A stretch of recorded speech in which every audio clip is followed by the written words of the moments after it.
नाम से प्रभु जी आज की इस आराधना में आपके अनुग्रह की दृष्टि हम सभी पर बनी रहे मेरे पवित्र पिता।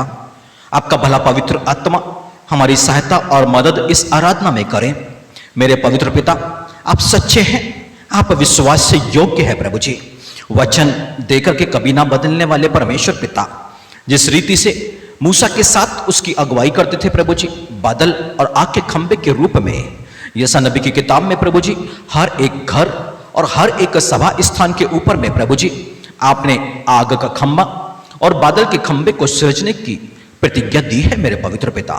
इसलिए मांगते हैं मेरे पवित्र पिता कि आप अपने स्वर्गीय स्थान से इस स्थान पर आ जाएं मेरे पवित्र पिता। हम सबों की आराधना को ग्रहण करने के लिए, हमें आशीषित करने के लिए मेरे पवित्र पिता परमेश्वर, आपने कहा है यशायाह नबी की किताब में कि प्रत्येक आत्मा आपके बनाए हुए हैं और प्रत्येक जीव आपके सामने मूर्छित हो जाता है। पिता, आपकी मौजूदगी में हम सभी बने रहें, आपके पवित्र आत्मा के अभिषेक में डूबे रहें। आज इस स्थान पर प्रभु जी हम सभी पवित्र आत्मा से परिपूर्ण होते जाएं प्रभु जी, आपकी इच्छा को ग्रहण कर सकें, आपका सम्मान कर सकें और जो कुछ आप चाहते हैं प्रभु जी उन बातों की तरफ हम आगे बढ़ें और आपको प्रसन्न करने वाला जीवन हम जी सकें। आज की ये आराधना आपके पवित्र आत्मा की अधीनता में यीशु मसीह नाज़री के नाम से हम सौंप देते हैं। आमीन। Hallelujah, hallelujah. आइए हम अपने प्रभु यीशु मसीह के लिए स्तुति के गीतों को गाएंगे। हम उसके लिए अपनी आवाज को ऊंचा करें, अपने गलों को खोल करके हम उसकी स्तुति करें, क्योंकि वो स्तुति के योग्य हैं। स्वर्ग में भी सारे स्वर्गदूत उसकी स्तुति कर रहे हैं और कहते हैं पवित्र पवित्र पवित्र है प्रभु परमेश्वर सर्वशक्तिमान, जो था, जो है और जो आने वाला है। हालेलुया। जिसने हमारे लिए महान कार्य किया उसके लिए कहें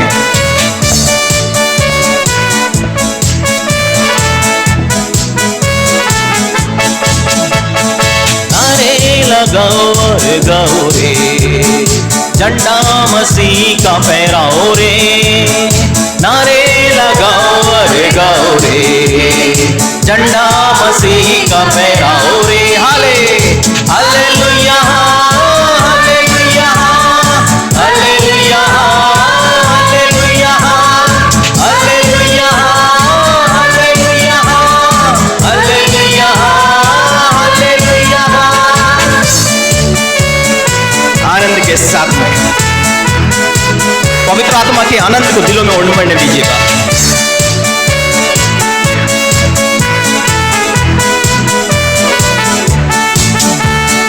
जीवन से उलझा हुआ राही, यीशु के पास तुम आओ रे। जीवन जीवन से उलझा हुआ राही, यीशु के पास तुम आओ रे। गम की ये राहें सब छोड़ो, जिंदगी में अब कुछ जोड़ो रे। गम की ये राहें सब छोड़ो, जिंदगी में अब कुछ जोड़ो रे। Hallelujah, hallelujah, hallelujah, hallelujah, hallelujah, hallelujah, hallelujah, hallelujah. लंबा सफर जिंदगी का,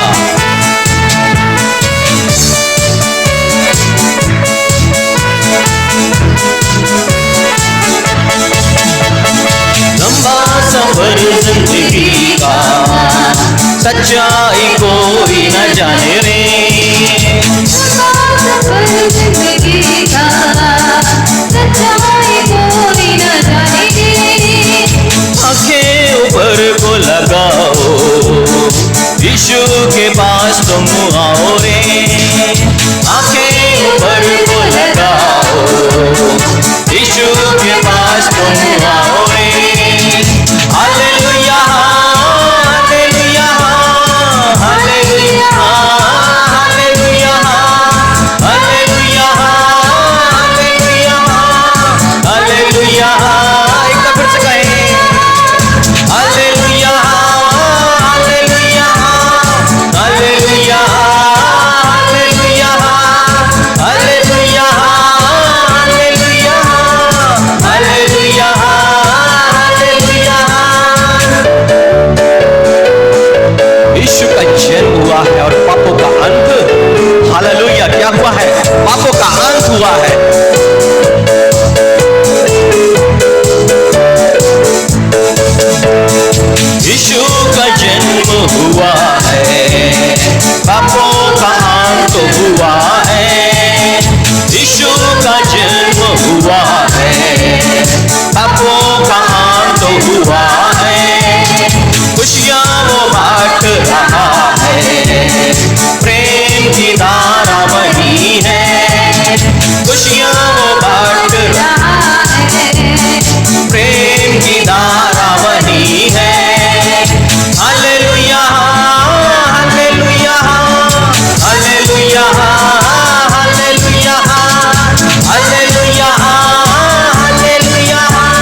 सच्चाई कोई न जाने रे, लंबा सफर जिंदगी का सच्चाई कोई न जाने रे, आंखें ऊपर को लगाओ यीशु के पास तुम आओ रे, आंखें ऊपर को लगाओ यीशु के पास तुम आओ रे। हालेलुया हालेलुया हालेलुया हालेलुया, जीवन से उलझा हुआ राही यीशु के पास तुम आओ रे। गाइए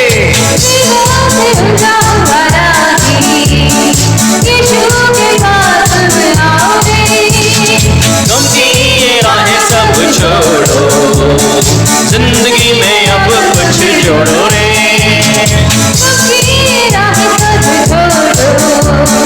जिंदगी में अब कुछ जोड़ो रे। हालेलुया हालेलुया हालेलुया हालेलुया, हाथ बढ़ा के hallelujah hallelujah hallelujah hallelujah hallelujah. आइए आनंद में बने रहें और अपने यीशु मसीह के लिए एक और स्तुति का गीत गा के हम उसकी महिमा करें। हम जब स्तुति करते हैं, वास्तव में भजनकार लिखता है उसके भजन को गाओ, भजन को गाओ पर समझ बूझ करके गाओ। हालेलुया, उसके शब्दों के महत्व को समझते हुए, उससे हम क्या कह रहे हैं उसको जानते हुए, क्योंकि यही हमारी आराधना है, यही हमारी प्रार्थना है और यही जो वचन के अनुसार इस गीतों को सृजा गया है। हम एक तरह से उसकी स्तुति भी करते हैं और कुछ प्रतिज्ञाएं भी करते हैं और उससे कुछ करने के लिए हम कहते भी हैं। हालेलुया। जिस गीत को गाने जा रहे हैं विश्वास से अंगीकार कीजिएगा। एक समय था जब यीशु मसीह ने हमें स्पर्श किया और जब उसने हमें स्पर्श किया तो हमारा जीवन बदल गया। हालेलुया। जब 12 साल से बीमार स्त्री यीशु मसीह के वस्त्र को छोड़ को छूती है, वो चंगी हो जाती है, उसकी समझ बदल जाती है, शरीर चंगा हो जाता है, एक नए विचार के साथ में अब वो जीवन पर आगे बढ़ती है। Hallelujah hallelujah hallelujah. Yeshu Masih ने कहा, हे जक्कई झट से नीचे उतरा, आज मुझे तेरे घर में रहना अवश्य है। इस वचन ने जक्कई के मन को और दिल को स्पर्श किया और उसका जीवन बदल गया। हालेलुया। कभी एक समय था जब उसने हमें स्पर्श किया, तो आइए विश्वास से कहेंगे,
धन्यवाद प्रभु यीशु मसीह आपके पवित्र स्पर्श के लिए और आपकी बुलाहट के लिए प्रभु जी, जिसने हमारी सोच को बदल दिया, मृत्यु का मार्ग बदल के जीवन की मार्ग की तरफ हम आपके पीछे चल पड़े प्रभु जी।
आइए विश्वास से ये स्तुति करते जाएं और जीवन की चिंता ना करें, बंधनों की चिंता ना करें, बीमारी की चिंता ना करें, दुख की चिंता ना करें, परंतु विश्वास से उसे पुकारें और कहें हालेलुया।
संत मिलकर कहें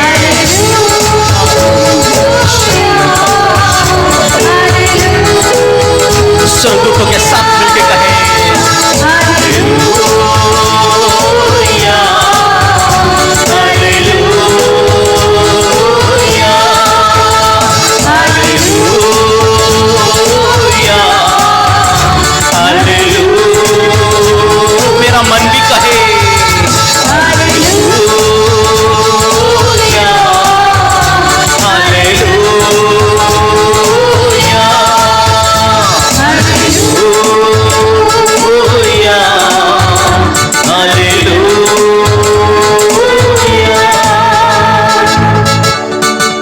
हालेलुया हालेलुया।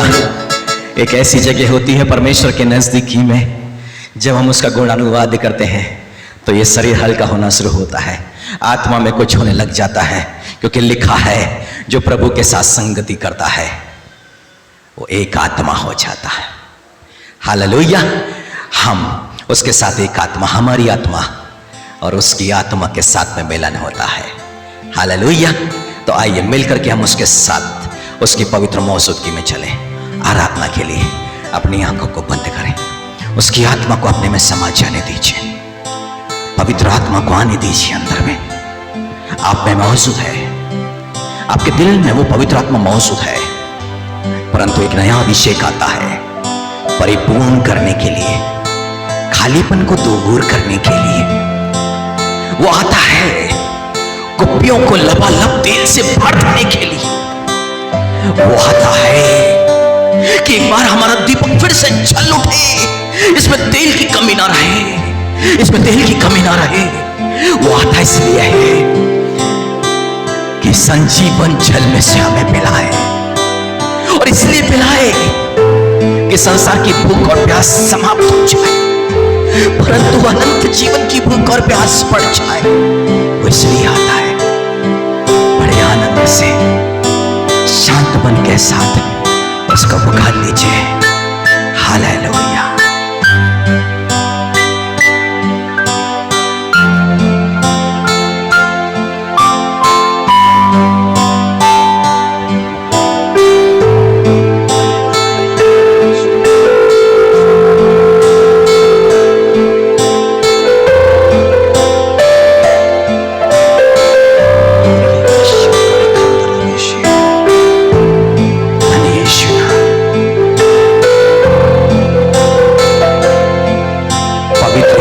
से हमें भी पवित्र कर दो।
आपके लिए, आपकी दया के लिए, आपकी करुणा के लिए, आपने जो जीवन हमें दिया, अनंत जीवन जो दिया, उसके लिए, इस जगत के जीवन के लिए अपना मांस और लहू हमें दिया, उसके लिए प्रभु जी।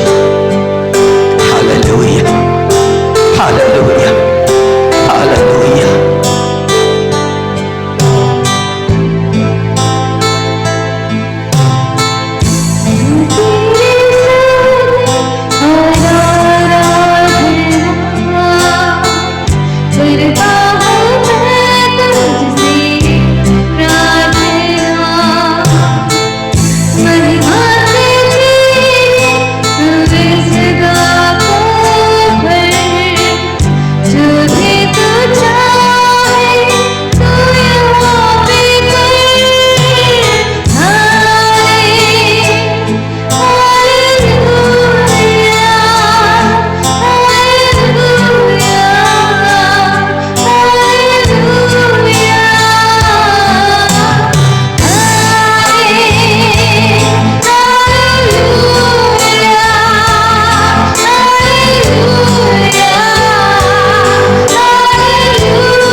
आंधी से छपने का स्थान यीशु ही है, बौछार से भी आर वही है, और निर्जल देश में जल का झरना भी यीशु, और तप्त भूमि में भी एक बड़ी चट्टान वो है यीशु। यीशु और यीशु हम आपका धन्यवाद करते हैं प्रभु जी, हमारी आड़ बनने के लिए, हमारी ढाल बनने के लिए प्रभु जी। बाबा भारत शक्ति खंडरा में हम अलग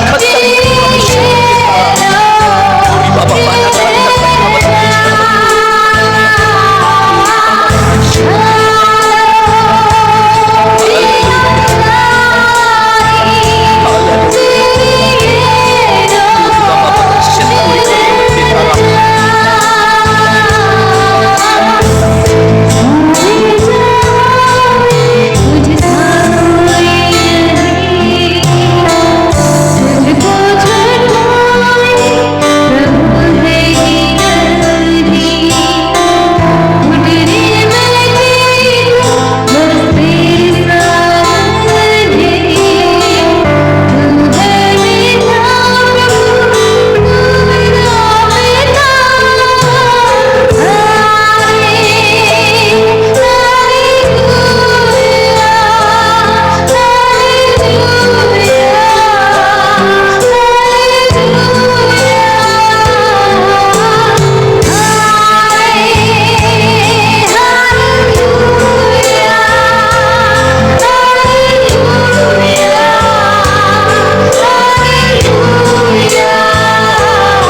हमारे जीवन की हर एक दुख तकलीफ पे प्रभु जी आप हमारे चंगा करने हारा बने प्रभु जी। हमारी हर एक दुख और मुश्किलों पे प्रभु जी आप हमारी ढाल बने प्रभु जी। जब जब शैतान के हमले हुए प्रभु जी, जब जब दुख और मुश्किल आंधी के समान हमें तरफ आई प्रभु जी, आप ढाल बन गए प्रभु जी। हालेलुया। हम विशेष करके धन्यवाद करते हैं प्रभु जी, जो पाप हमने किया, जो अधर्म हमने किया प्रभु जी, उसके लिए जो बोझ हम पर पड़ने थे आप ढाल बन करके अपने ऊपर घोड़ों की मार सहली। जो बेतों की मार हमें पड़नी थी प्रभु जी, ढाल बन के वो बेतों की मार आपने सहली प्रभु जी। हम धन्यवाद करते हैं, महिमा आपको देते हैं, स्तुति आपकी करते हैं प्रभु जी। ओ रीमा बाबा रश्शे, ओ रीमा बाबा रश्शे, ओ हालेलुया हालेलुया हालेलुया। ओ रिखंदरा रश्शे, ओ रिखंदरा रश्शे, ओ रिखंदरा। Hallelujah hallelujah hallelujah.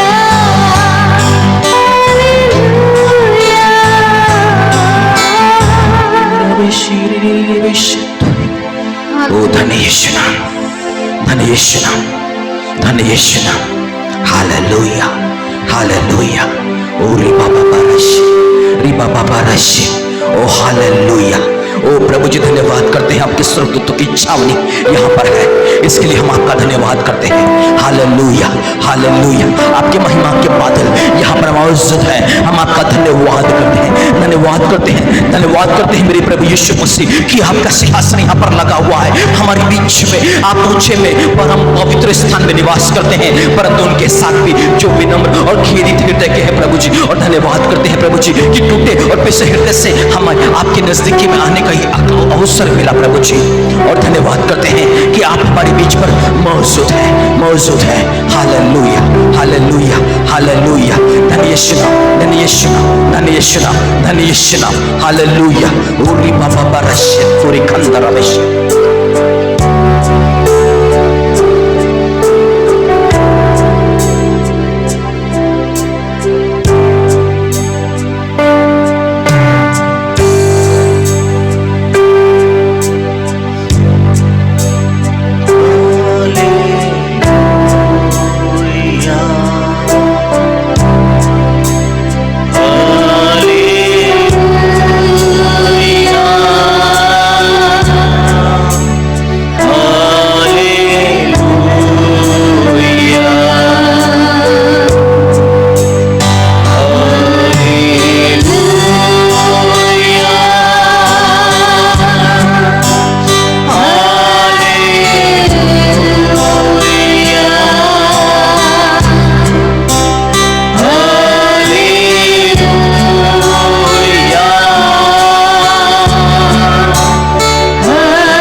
उसके महिमा के बादल हमारे बीच में उतरते चले जा रहे हैं, उसकी एक सामर्थ्य उपस्थिति हमारे बीच में आती जा रही है।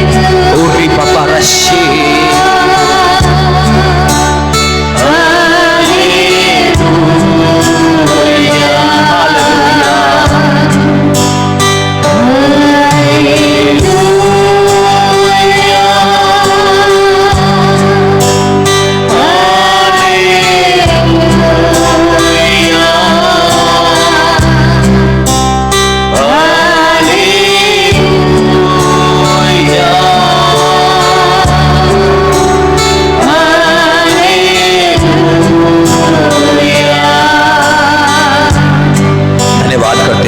यीशु मसीह, आपकी दया से आपकी मौजूदगी में हम सभी आ सके हैं पिता।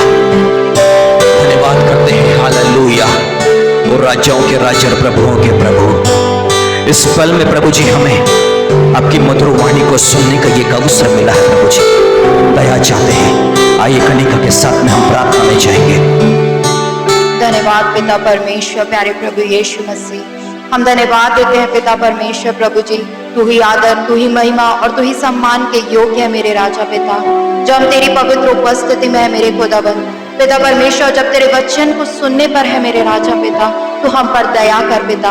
हमारे कानों को खोद कर खोल दे मेरे राजा पिता परमेश्वर। हमें वो सीखने वाली जीभ तू आज की सुबह प्रदान कर मेरे पिता परमेश्वर। तेरे वचन को ग्रहण करने वाला मन हमें दे मेरे प्यारे प्रभु जी। पिता परमेश्वर, हमारी तो अगुवाई कर मेरे पिता परमेश्वर प्रभु जी। जब इस समय पिता परमेश्वर हम तेरे वचन को सुने मेरे राजा पिता, तो तू हमसे बोल मेरे पिता परमेश्वर। आज जो हम तेरी वाणी को सुने खुदा, तो हमारा मन कठोर ना हो मेरे पिता परमेश्वर प्रभु जी। दया कर पिता परमेश्वर प्रभु जी। पिता परमेश्वर, विश्वास सुनना और पिता परमेश्वर प्यारे प्रभु जी, सुनने से पिता परमेश्वर विश्वास आता है प्रभु जी। तू दया कर मेरे पिता। आज हम तेरे वचन को सुने पिता, हम सबको पिता परमेश्वर विश्वास का वरदान दे मेरे खुदावंद पिता परमेश्वर। और प्यारे प्रभु यीशु मसीह, तेरे उस विश्वास को पाके पिता, उस वरदान को पाके पिता, हम अपने जीवन में आज इस दिन में आगे बढ़ने पाए प्रभु जी। तेरी इच्छा को हम मांगते अपने बीच में पिता परमेश्वर। सारी बातों के लिए पिता हम तुझे धन्यवाद देते पिता। आदर, सम्मान और महिमा हम आपको देते पिता। इस प्रार्थना को मसीह यीशु के नाम में मांगते हैं, आमीन।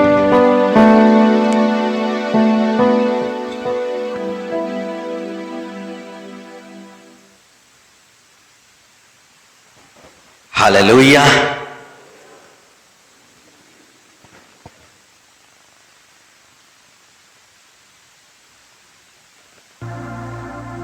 इन दिनों में परमेश्वर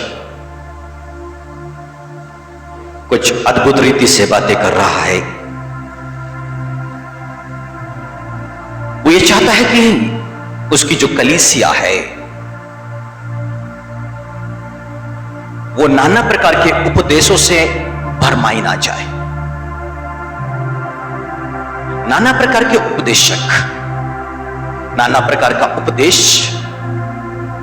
थोड़ा यहां थोड़ा वहां, कुछ ये आज्ञा कुछ वो आज्ञा, जैसे कि यशा नबी की किताब में। और ऐसे में मनुष्य शांति को नहीं प्राप्त कर सकता, परमेश्वर की आशीष को नहीं प्राप्त कर सकता। बीते दिनों में हमने यीशु मसीह की मर्जी को जाना कि एक व्यवस्थापक यीशु मसीह के पास में आया, हे रब्बी, अनंत जीवन पाने के लिए, उसका वारिस होने के लिए मैं क्या करूं? यीशु मसीह का उसके उलट उससे सवाल था कि तू पवित्र शास्त्र को कैसे पढ़ता है और क्या पढ़ता है?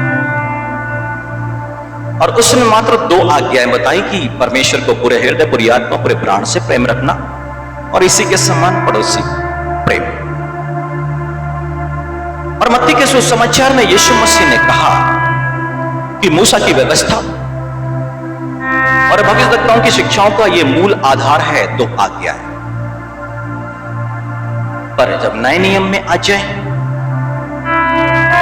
तो नए नियम का भी जो मूल आधार है, या यो कहो कि हमारी नींव, और वो हमारी जो नींव है वो यूहन्ना के सुसमाचार में उसके 3:23 में लिखा है कि परमेश्वर की आज्ञा यह है कि हम उसके पुत्र यीशु के नाम पर विश्वास करें और जैसा उसने हमें आज्ञा दी है उसी के अनुसार आपस में प्रेम। 2 आज्ञा। परमेश्वर की पहली आज्ञा कि उसके इकलौते पुत्र यीशु मसीह पर विश्वास, पहली आज्ञा। वो विश्वास किस लिए कि वो परमेश्वर का पुत्र है, इस बात पर विश्वास करना कि वो मसीहा है, ये विश्वास, और ये भी विश्वास कि वो प्रभु है, और ये भी विश्वास कि वो हमारे पापों के और अपराधों के लिए क्रूस पर चढ़ाया गया, इसको पर भी विश्वास करना है। और विश्वास ये भी यीशु मसीह पर कि उसके बहाए हुए रक्त के द्वारा हमें शिफा, हमें आजादी, हमारे पापों से मुक्ति। हमें ये भी विश्वास करना है यीशु मसीह पर कि वो 3रे दिन मृतकों में से जी उठा है। और ये भी विश्वास कि वो पिता के दाहिने विराजमान है। और ये भी विश्वास कि वो हमारे लिए प्रार्थना कर रहा है। और ये भी यीशु मसीह पर विश्वास कि वो जल्द बादलों पर आने वाला है। और ये भी विश्वास कि न्याय करने का अधिकार सिर्फ और सिर्फ और सिर्फ यीशु के पास, हमें उसी के सामने खड़ा होना। दूसरी आज्ञा पड़ोसी प्रेम। यदि हम आपस में प्रेम करते हैं तो इसी से जान जाते हैं कि जिसे हमने नहीं देखा वो पिता, सुप्रीम सोल, वो आत्मा, उससे भी हम प्रेम रखते हैं। दूसरी आज्ञा इस बात का प्रमाण है कि हम पिता से प्रेम रखते हैं। परंतु यह विश्वास, यह आज्ञाकारिता, यह नए नियम का आधार है, उसका मूल है, और हमें इसी पर आधारित रहना है, यीशु मसीह पर विश्वास और उसकी आज्ञा पर, ना कि नाना प्रकार के उपदेश पर।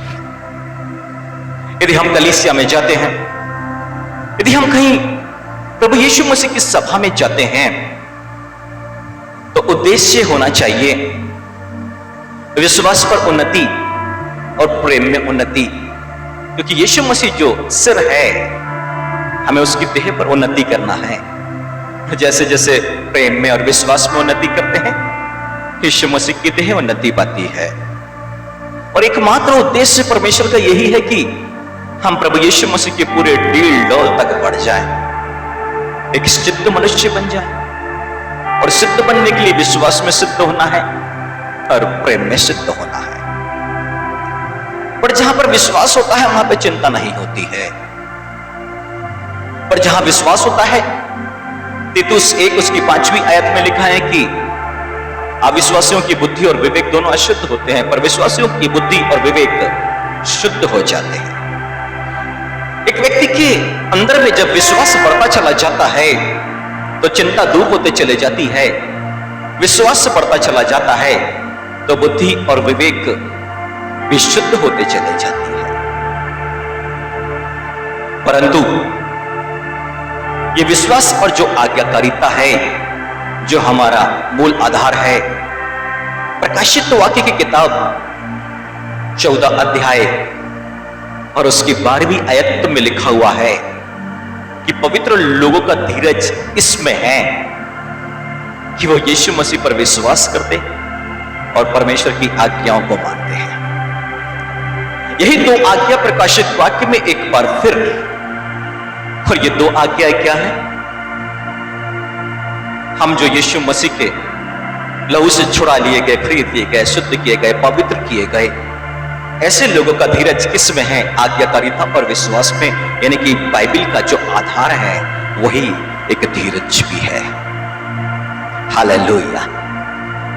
इसका मतलब है कि जब एक मनुष्य दुख और तकलीफ में आता है तो परमेश्वर उसे उसके अंदर में धीरज को उत्पन्न करता है। और धीरज कैसे? रोमियो के नाम पत्र 5वीं अध्याय उसकी 3री आयत में कि हम क्लेशों में भी घमंड करें, क्योंकि क्लेशों से या दुख तकलीफ से धीरज उत्पन्न होता है। और धीरज क्या है? यीशु मसीह पर विश्वास और परमेश्वर की जो आज्ञा जो यीशु मसीह के द्वारा हम तक पहुंची, उसकी हर एक आज्ञा का पालन। हालेलुया। तो विश्वास कैसे आएगा? बाइबल कहती है 10-17 रोमियो के नाम पत्र में, विश्वास सुनने से और सुनना मसीह का वचन। जिस वचन में यीशु मसीह मौजूद नहीं, वहां पर विश्वास नहीं। इसलिए नया नियम विश्वास उत्पन्न करता है। हालेलुया। नया नियम मनुष्य के अंदर में विश्वास को उत्पन्न करता है, क्योंकि लिखा, स्पष्ट लिखा है कि विश्वास सुनना और सुनना मसीह के वचन से। यानी कि यीशु मसीह परमेश्वर की राज्य की जिन बातों को लेकर के आया है, उसको जितना ज्यादा एक मनुष्य ग्रहण करते जाएगा, उतना ही ज्यादा वो विश्वास में बढ़ता चला जाएगा। हालेलुया। यानी कि पवित्र लोगों का जो धीरज है, इसी में नजर आएगा यदि वो यीशु मसीह पर विश्वास करें और उसकी आज्ञा का पालन करें। इसी को धीरज बोला गया है। मनुष्य नाना प्रकार की परेशानियों में पड़ता है, परंतु उस परेशानी के दौरान में उसको करना क्या है? यीशु मसीह पर विश्वास और उसकी जो आज्ञा है उसका पालन करते रहना, और लगातार उस दुख और तकलीफ में उसके वचन पे चलना छोड़ना नहीं, और उस पर विश्वास को भी छोड़ना नहीं, लगातार उन दोनों बातों पर बने रहना। इसी को धीरज बोला गया है परमेश्वर की दृष्टि में। अब उस पर 1 दिन लगे या 10 दिन लगे या फिर 1 साल लगे या 2 साल लगे, परंतु लगातार एक मनुष्य को यीशु मसीह पर विश्वास करना ही होगा, क्योंकि वो सत्य प्रतिज्ञ है। उसने कहा है, मांगोगे तो तुम्हें दिया जाएगा, और आप यदि मांग रहे हो अपनी प्रार्थना में तो 100% वो मिलेगा। पर धीरज के साथ में आपको प्रतीक्षा करनी पड़ेगी। और धीरज क्या कहता है? यीशु मसीह पर आपको विश्वास करना पड़ेगा कि हम जो मांग रहे हैं निश्चय ही हमारी प्रार्थना सुनी जाएगी, वो पूरी की जाएगी। परंतु उस दौरान में हमें आज्ञाकारिता में भी नित्य आगे बढ़ना पड़ेगा। बाइबल यहां पर ऐसा कह रही है कि पवित्र लोगों का धीरज इसी में है। किस में है? यीशु मसीह पर विश्वास और उसकी आज्ञा का पालन। परंतु जब इस तरह के धीरज में एक मनुष्य आगे बढ़ता है तो प्रकाशित वाक्य 3:10 में लिखा है कि तूने मेरे धीरज के वचन को थामा है, इसलिए मैं भी तुझे परीक्षा के उस समय बचा रखूंगा जो पृथ्वी पर रहने वालों के परखने के लिए सारे संसार पर आने वाला है।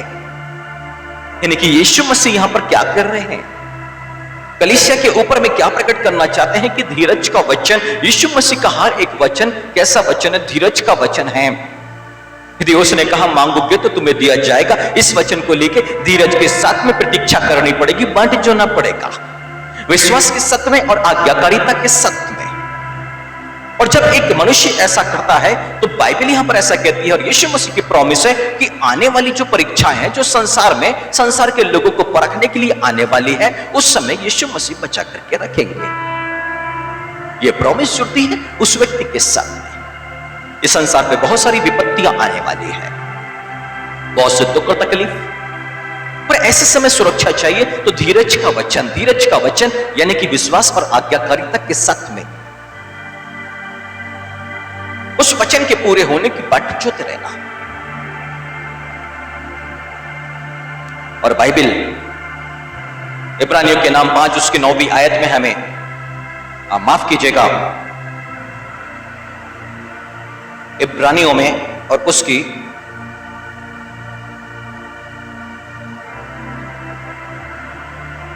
10:36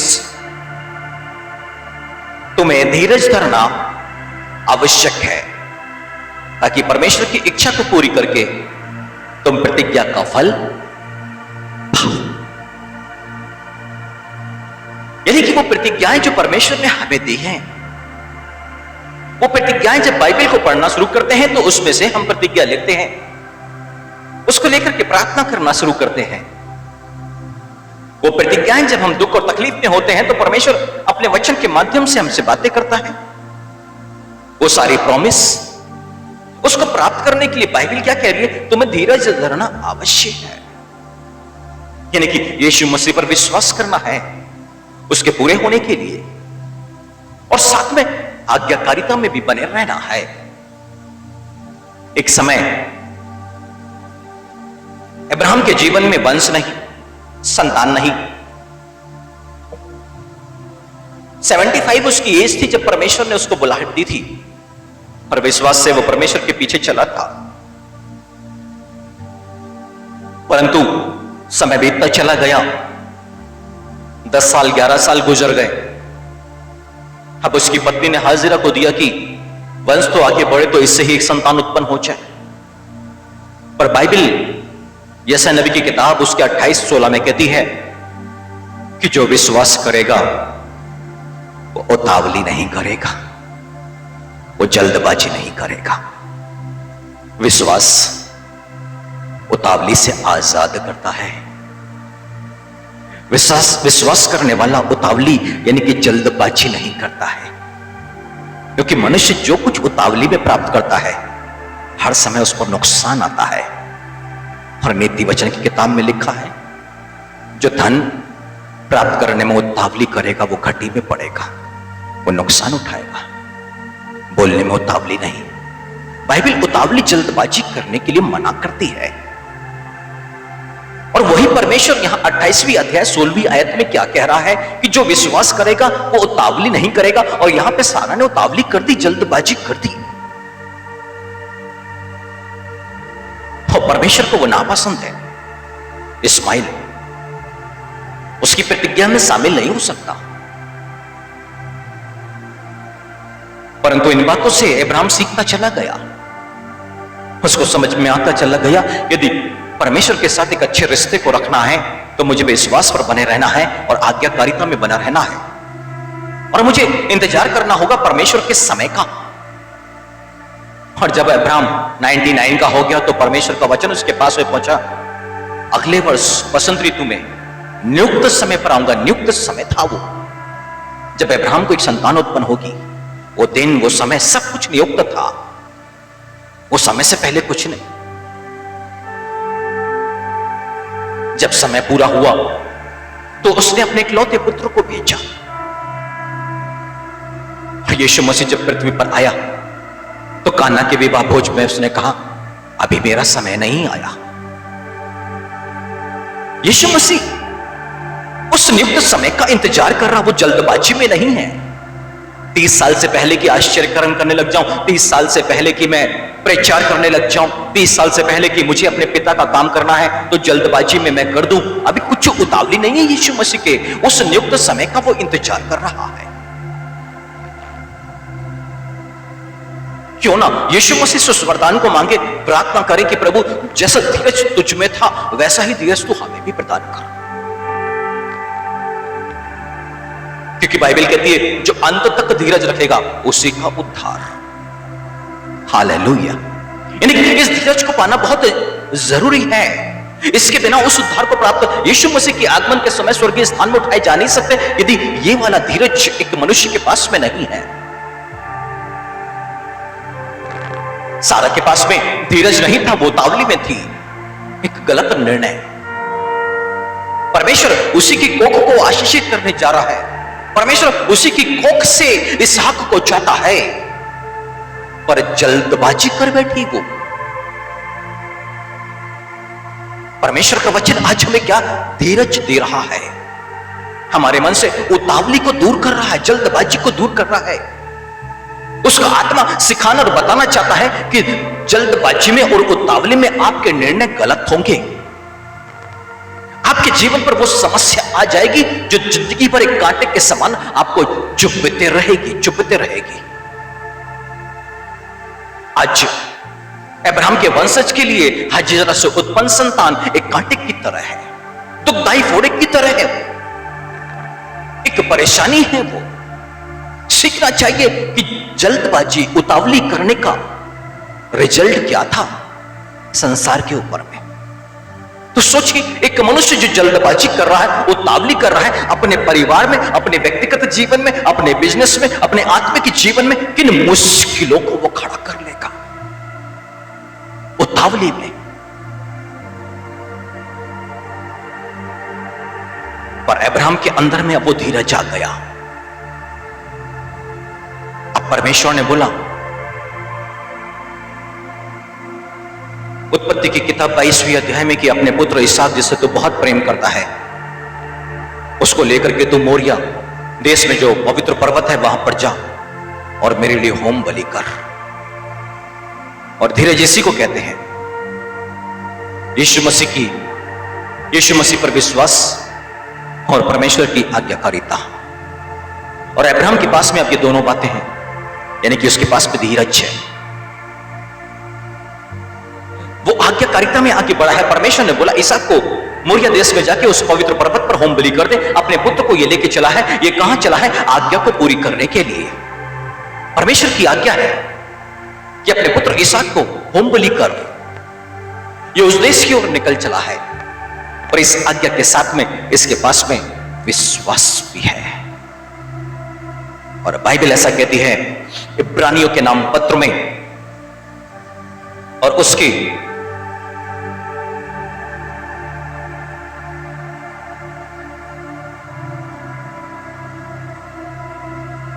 11 की 17वीं आयत में, विश्वासी से अब्राहम ने परखे जाने के समय में इसहाक को बलिदान चढ़ाया, और जिसने प्रतिज्ञाओं को सच माना था और जिससे यह कहा गया था इसहाक ही से तेरा वंश कहलाएगा, वही अपने इकलौते को चढ़ाने लगा, क्योंकि उसने मान लिया कि परमेश्वर सामर्थी है कि उसे मरे हुओं में से जिलाए। अतः उन्हीं में से दृष्टांत की रीति पर वह उसे फिर मिला। हालेलुया। अब्राहम के पास में परमेश्वर का वचन था, और क्या वचन था? इसहाक से तेरा वंश कहलाएगा। अब परमेश्वर कहता है इसहाक को मेरे लिए तो होम बलि कर दे। ये परमेश्वर की आज्ञा को टाल नहीं सकता, ये परमेश्वर की आज्ञा को पूरी करने जा रहा, यानी कि इसहाक को होम बलि करने के लिए। परंतु इसके अंदर में विश्वास है कि परमेश्वर जो इतना सामर्थी है, जो मरे हुओं में से इसहाक को जिला देगा। मुझे परमेश्वर की आज्ञा को पूरी करना है, क्योंकि परमेश्वर ने यह वचन दिया इसहाक ही से तेरा वंश कहलाएगा, तो वो उसको जीवित कर देगा। और इसी विश्वास के साथ वो वहां चला था और नीचे अपने दासों से कहा था कि तुम लोग यहीं पे ठहरो, मैं और ये लड़का जाके वहां आराधना करके दंडवत करके वापस लौट आएंगे। उसके मन में यह स्पष्ट था कि इस बालक को, इसहाक को यदि मैं होम बलि करता हूं, उसके बाद मेरा जो परमेश्वर है उसको जीवित करेगा, क्योंकि उसने मुझे वचन दिया है इसहाक ही से तेरा वंश कहलाएगा और मैं इसको लेकर के वापस आऊंगा। वहां पर आज्ञा भी थी, विश्वास भी था। वो चाकू उठा रहा है, विश्वास चला जाता, वो चाकू छोड़ देता। इतने मुश्किल से तो पुत्र को पाया कैसे? वो आज्ञा नहीं मानता परमेश्वर की। हालेलुया। पर वो विश्वास था कि मरेगा, परंतु होम बलि करना पड़ेगा, परंतु मेरा परमेश्वर इसे जीवित करेगा। इसी को बोलते हैं धीरज। वो इंतजार नहीं करेगा कि अभी परमेश्वर कुछ तो बोले, वो गिड़गिड़ाए परमेश्वर के आगे कि इकलौता है, इसको तो छोड़ दे, कम से कम तो कुछ और मांग ले, तो इसको मत मांग। कहीं पर भी इसका मन, इसके विचार नहीं जा रहे हैं। इसका मन का विचार तो ये कह रहा है कि इसको होम बलि करना है, उसके बाद मेरा परमेश्वर इसको जीवित करेगा, क्योंकि उसने वचन दिया है। उसका पूरा विश्वास उसके वचन पर है। और इसी को धीरज बोलते हैं। हालेलुया। जो अंत तक धीरज रखेगा, यानी कि जो सताओ, दुख, तकलीफों से गुजरेगा, पर वो विश्वास पर बना रहेगा, आज्ञाकारिता में बना रहेगा, ऐसे ही व्यक्ति का उद्धार। इब्रानियों के नाम 10 और उसकी 36वीं आयत में लिखा है कि तुम्हें धीरज धरना अवश्य है, ताकि परमेश्वर की इच्छा को पूरी करके प्रतिज्ञा का फल प्राप्त करो। और इसकी प्रतिज्ञा क्या थी? इसहाक के पास में आकाश के तारों के समान असंख्य वंशज, असंख्य वंशज। और जानते हैं, और जैसे ही इस परीक्षा में यह पास हुआ, परमेश्वर ने से कहा मैं निश्चय ही तुझे आशीष दूंगा। परमेश्वर इसके असंख्य वंशज देना चाहता है, पर इसकी आज्ञाकारिता और विश्वास को, यानी कि इसके धीरज को परखा जा रहा है। हालेलुया। इसलिए याकूब कहता है विश्वास को परखे जाने से धीरज उत्पन्न होता है, और धीरज को काम करने दो। और इसका धीरज काम कर रहा है ताकि ये पूरी तरह से सिद्ध हो जाए इसमें, आज्ञाकारिता में और विश्वास में। यही तो लिखा है रोमियो 5:3 में, क्लेश से, दुख तकलीफ से धीरज, और धीरज से ईमानदार निकलना। और ईमानदार अब्राहम ईमानदार निकला, किसमें? आज्ञाकारिता में। और किसमें? विश्वास में। परमेश्वर ने जो बोला उसको उसने पूरा किया। परमेश्वर ने जो उससे कहा उस पर उसने विश्वास किया। हालेलुया। इसलिए तो यीशु मसीह ने कहा ध्यान से सुनो, तुम क्या सुनते हो? ध्यान से सुनो। यानी कि जब पवित्र आत्मा बातें करना शुरू करता है, जब परमेश्वर का दास वचन को समझाना शुरू करता है, बाइबल कहती है कि ध्यान से सुनो। वो वचन जो है वो मनुष्यों का नहीं है, वो वचन परमेश्वर का है। और यीशु मसीह कहते ध्यान से सुनो क्या बोला जा रहा है। और अब्राहम ने क्या किया? जो वचन उससे कहा गया बड़े ध्यान से उसको सुना और समझा और उस पर विश्वास किया। और उसका फल क्या था? कि वो धीरज में परफेक्ट निकला, वो उसमें पास हो गया, उसके धीरज को परखा गया। ऐसा नहीं कि उस पर्वत तक पहुंचते पहुंचते कि परमेश्वर ने बोला नहीं यहां तक तो आ गया है, ये सच्चा है, ये ईमानदार है, ठीक है मैं इसे आशीष दे देता हूं, इसे मैं मना करता हूं। नहीं, वो अंत तक, जब तक चाकू उठा करके और अपने बेटे को मारने यानी कि होम बलि करने के लिए पूरा निर्णय नहीं परमेश्वर ने देख लिया, तब तक वो परीक्षा चलती रही। हर मनुष्य इसी रीति से अंत तक परखा जाता चाहता है। और इसलिए बाइबल कहती है कि तुम्हारी सामर्थ्य से बाहर वो तुम्हें परीक्षा में पढ़ने नहीं देगा, नहीं देगा। बेनीहीन के ऊपर भी उसकी आज्ञाकारिता को परखा गया, उसके विश्वास को परखा गया। जब वो अपने विवाह के लिए गया था ससुर के पास में बेटी को, उसकी इनकी बेटी के हाथ को मांगने के लिए, उसने मना किया था कि बेनी तू तो कर्जे में डूबा हुआ है, मैं अपनी बेटी का हाथ तुझे कैसे दे सकता हूं। उसने उसको समझाया था कि क्योंकि उसका जो ससुर है वो भी एक पास्टर, तूने कब से टाइथ 10वां अंश नहीं दिया है। उसने बताया इतने सालों से, पहले जाके टाइथ दे तू पहले। वो गया और उसके चर्च के अकाउंट में $20,000 थे। 1,000 20 सोसाइटीज को दे दिया, 20 मिनिस्ट्री को उसने 1,000 दान कर दिया, कुछ नहीं बचा। मिनिस्ट्री में 7 लोगों में से 5 लोगों ने इसको छोड़ दिया कि बेनी पागल हो गया है, पूरा पैसे तो कर्ज में $200 लाख के कर्ज में डूबे हैं, और उसके बाद ये पैसा भी उठा के जो था वो भी दे दिया इसने। अब ये चर्च में बैठा हुआ है और इसकी जेब में बस एक ही नोट है। अब इसको ऑटो से वापस जाना है, परंतु अभी तो परीक्षा है आज्ञाकारिता और विश्वास कि दिया करो तो तुम्हें दिया जाएगा, पर कब तक? अंत तक। अभी $20,000 उसने 20 मिनिस्ट्री को $1,000 दे दिया है, परंतु अभी नहीं, अभी तो अंत तक परखा जाना है। और बेनी क्या कर रहा है? बैठा है, भेंट की जो थाली है वहां से घूम रही है और एक एक करके उसके पास में आते जा रही है, और वो सोच रहा है कि मुझे ऑटो से जाना है, प्रभु अब तो ये आखिरी नोट मेरी जेब में पड़ा, कुछ भी नहीं है, अब बस घर जाने का किराया तो जेब में पड़ा हुआ है। पर जैसे वो भेंट की थाली सामने आती है, निकालता है उस नोट को डाल देता है। क्यों? अंत तक वो परखा गया, अंत तक। आज्ञा पवित्र आत्मा बोल रहा है इस भेंट में तुझे डालना पड़ेगा, डालना पड़ेगा, इसको आज्ञा तो माननी है और विश्वास भी करना है कि ठीक है अभी आगे तो मेरा प्रभु मुझे देगा। और इसने विश्वास से आज्ञा का पालन किया, इसके धीरज को परखा गया। और फिर क्या हुआ? संडे के दिन यह आराधना से होकर के घर चला गया। बस एक सोमवार गुजरा, मंगल गुजरा, बुधवार का दिन आया और इसे एक लेटर मिला, और लेटर खोलता है तो उसमें एक चेक है $1,000 का। और आने वाले 2 से 3 महीने थे जब इस पर बारिश शुरू हो गई, चेक पर चेक आते चले गए और $200 लाख का बेनीहीन ने कर्जा चुका दिया। हालेलुया!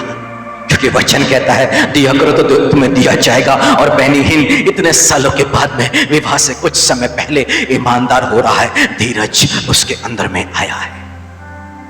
वो परखा जा रहा है उसके धीरज को, यानी कि उसके विश्वास को, उसकी आज्ञाकारिता को। उसका मन नहीं मान रहा है, परंतु परमेश्वर की इच्छा को पूरी करके मुझे प्रतिज्ञा का फल को प्राप्त करना है। अब्राहम ने भी तो यही किया है, बेनी को भी यही करना है कि परमेश्वर की इच्छा है ये आखिरी जो नोट है, जो डॉलर जेब में पड़ा है, तुझे देना है, तुझे देना है, क्योंकि परमेश्वर उससे चाहता है। एक ही तो था अब्राहम के पास में, दे दिया। वो परमेश्वर के पास एक ही तो था, उसका इकलौता पुत्र यीशु मसीह, दे दिया। और आज यीशु मसीह के साथ हम सब उसकी असंख्य संतान है। उसका भी एक ही था, इकलौता था, दिया उसने। हालेलुया! मंदिर के अंदर में लोग लाखों रुपए भेंट को डाल रहे थे, उससे कोई सरोकार नहीं, मतलब नहीं। पर वो विधवा तो ही तो अधीला था, जीवन की सारी पूंजी थी उसके पास में, जिसको यीशु मसीह ने देखा, जो कुछ था वो उसने डाल दिया। बाइबल क्या सिखाना चाहती है? विश्वास और आज्ञाकारिता। वो विधवा जो है विश्वास से और आज्ञाकारिता को पूरा कर रही थी। हालेलुया! हालेलुया!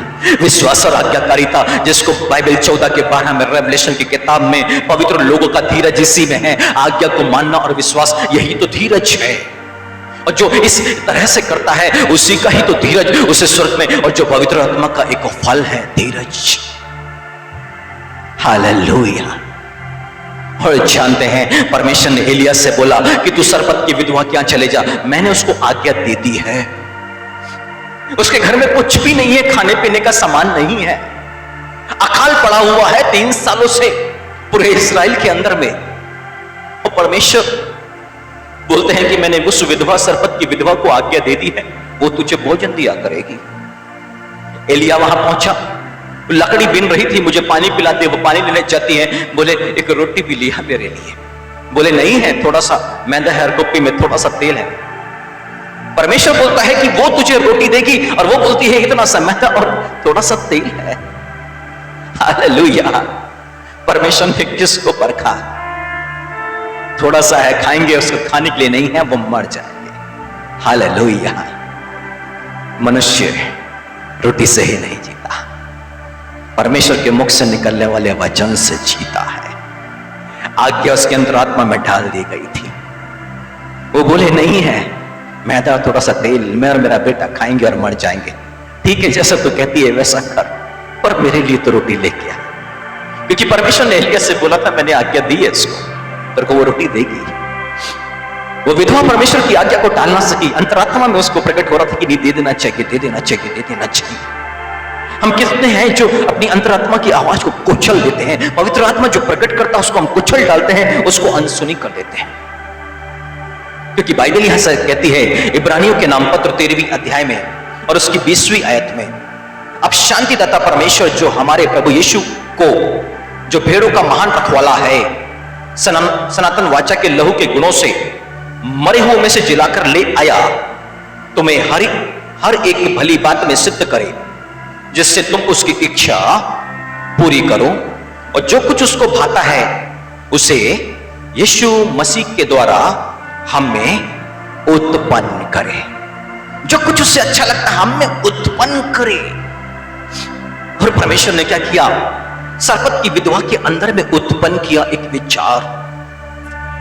और क्या किया उसने? वो रोटी बना के लाई और उसने एलिया को दिया। एलिया ने कहा, अब जब तक यह अकाल खत्म ना हो, तेरे यहां का मैदा और कुप्पे में तेल कभी खत्म नहीं होगा। हालेलुया। अंत तक इस बाइबल को उठा के देख ले, अंत तक इंतजार, धैर्य, धीरज, आज्ञा और विश्वास के द्वारा इंतजार करते रहना। बस यहीं पर आकर के अंत के समय में जो कुछ भी पास में है, बस यहीं पर परीक्षा शुरू होने वाली है एक मनुष्य की। उसके धीरज को परखा जाना है, उसकी आज्ञाकारिता को और उसके विश्वास को परखा जाना है। पर तब जब बहुत सारा है तब नहीं, जब नहीं है, आखिरी है तब। हालेलुया। वही समय होता है जब परीक्षा की शुरुआत होती है। उस समय का इंतजार, यही तो वो भेद है जिसे कलीसिया नहीं जानती कि जीवन पर परीक्षा आती कब है उसको परखे जाने के लिए। उसके विश्वास को कब परखा जा रहा है? अंत के समय में, जब उसके पास में नहीं है, थोड़ा सा कुछ है और पूरा भरोसा उस पर रखा होगा, और तभी उसको परखा जाएगा।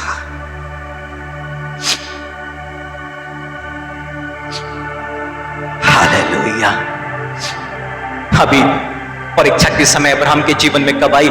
जब बेटा जवान हो गया है। छोटे में 2-4 दिन में उसकी डेथ हो जाए, उसको होम बलि कर दो, उतना दुख नहीं होता, उससे उतना लगाव नहीं होता है।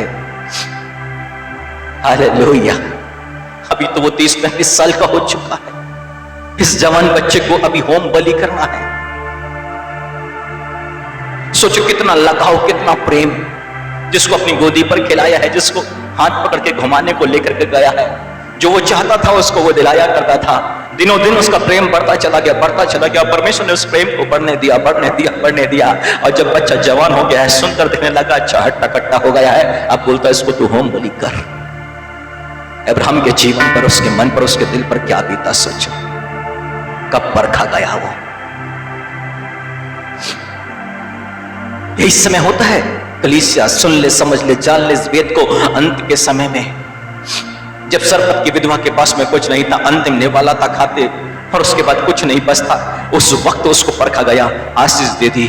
बेनिहीन के पास में अंत के समय में एक मात्र $1 जेब में पड़ा था, कुछ नहीं था, समाप्त था। उसके बाद में ऑटो का किराया देता, घर जाता और आराम से रहता, कुछ नहीं था उसके बाद में। परंतु वही उसको, और 2 दिन के बाद में तीसरा दिन उसके लिए चमत्कार। सोम, मंगल, बुध, बुधवार को उसके जीवन पर आश्चर्य कर्म होना शुरू हो गया। हालेलुया। वो अपनी प्रतिज्ञा के विषय में देरी नहीं करता है, पर वो मनुष्य को देखता है कि उसका विश्वास परमेश्वर पर कैसा है। हालेलुया। हम यीशु पर विश्वास करते हैं कहने से नहीं, पर के जाने के समय में प्रकट होता है। परखे जाने के समय में प्रकट होता है। हालेलुया। और यही तो परमेश्वर हमसे चाहता है मेरे प्रिय भाई और बहनों। परमेश्वर जिसकी आज्ञा हमें मिली है कि उसके यीशु मसीह पर, उसके इकलौते पुत्र यीशु मसीह पर विश्वास करें और जैसा उसने हमें आज्ञा दी है वैसा वैसा वैसा करें। तो ही मात्र आज्ञा हमारा मूल, हमारा आधार, हमारी नींव। और अब्राहम परीक्षा में पास हुआ तो यही 2 आज्ञाओं के कारण, परमेश्वर पर विश्वास और आज्ञाकारिता के चलते। सरपत की विधवा यदि परीक्षा में पास हुई और जब तक अकाल खत्म नहीं हुआ तब तक वो आराम से खाते थे, तब जब उसने विश्वास किया और आज्ञाकारिता को पूरी करी।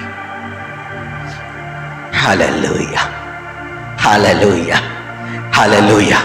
पर नामान जो सीरिया देश का सेनापति है, कोढ़ी व्यक्ति है, वो एलीशा के पास में आया है। विश्वास था उसको, क्योंकि एक बच्ची जो घर में काम करती उसने बताया था, एक लेटर लिखवा करके वो वहां तक आया है। एक बड़ा सेनापति है वो और बड़ा योद्धा है, और वो जब वहां पर आता है तो बड़े विश्वास से वो आया है। परंतु एलीशा ने बोला कि ठीक है, यरदन नदी में जा और 7 डुबकी को मार। हालेलुया। पर आज्ञाकारिता नहीं, खाली लौट रहा है बिना चंगा हुए, क्योंकि आज्ञाकारिता नहीं है। परंतु जब उसके दास ने समझाया कोई बड़ा काम तो नहीं बोला है, और तब उसके मन को प्रेरित किया परमेश्वर ने, और जानते हैं यरदन नदी में 7 डुबकी और चंगा हो गया। जहां पर विश्वास है वहां पर आज्ञाकारिता होती है, जहां पर आज्ञाकारिता है वहां पर विश्वास 100% रहेगा।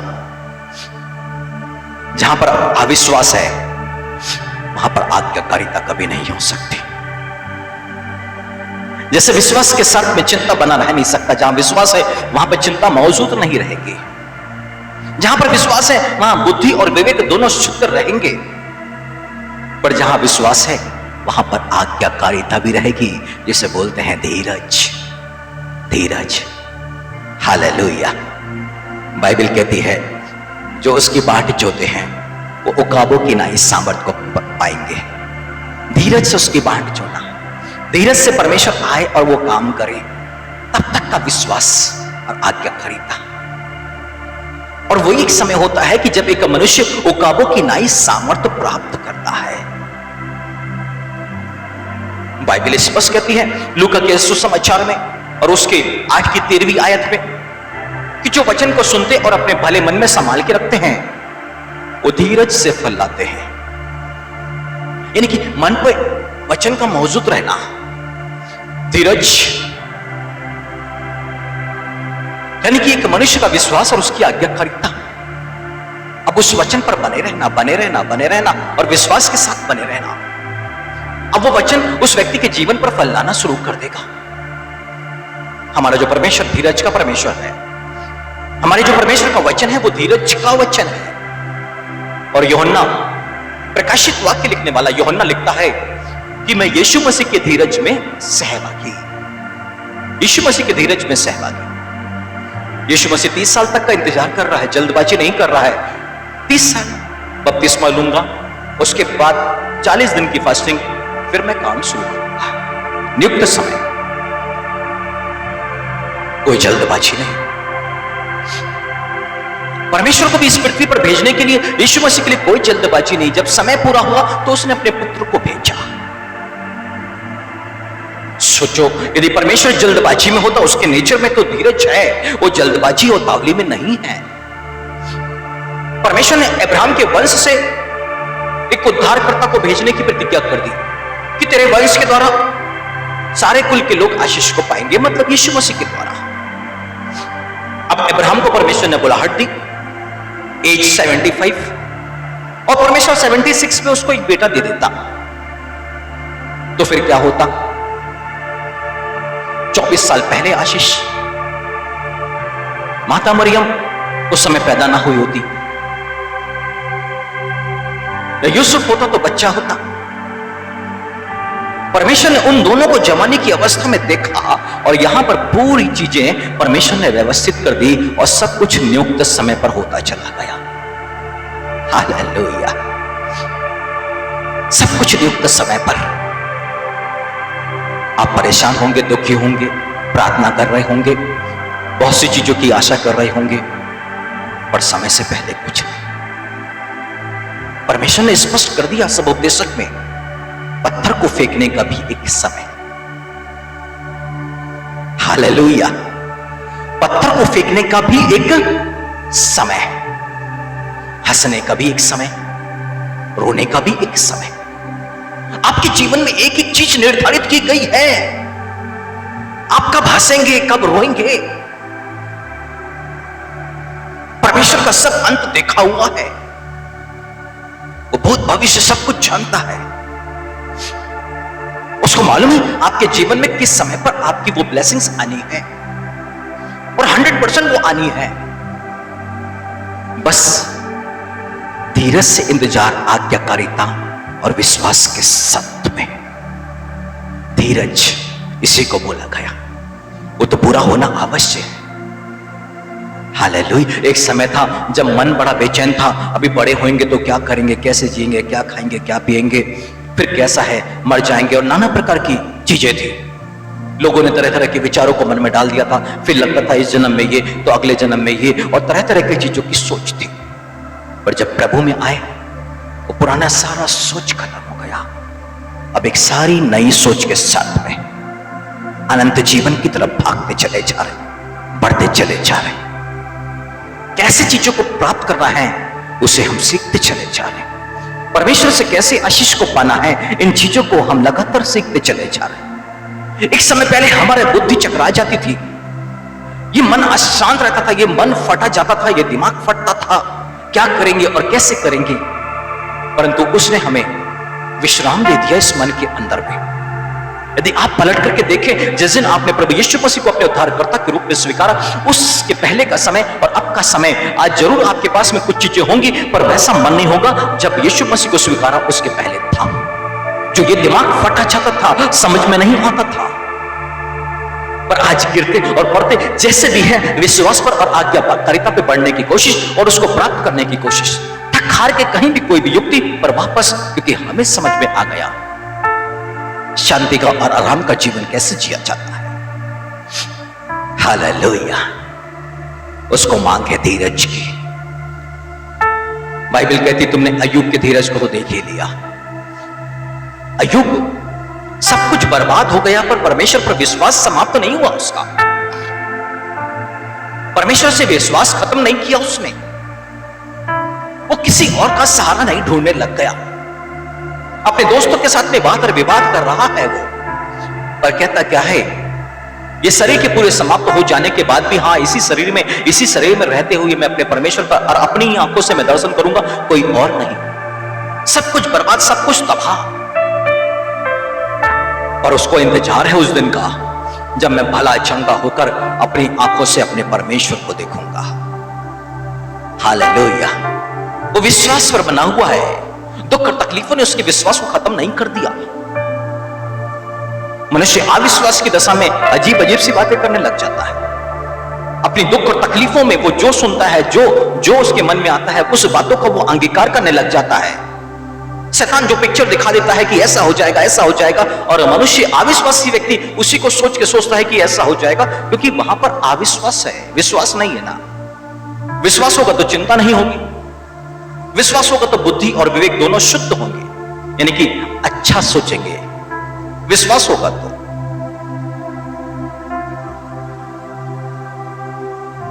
और परमेश्वर हमें यीशु मसीह के द्वारा इसी बोझ से हमें आजाद करना चाहता है।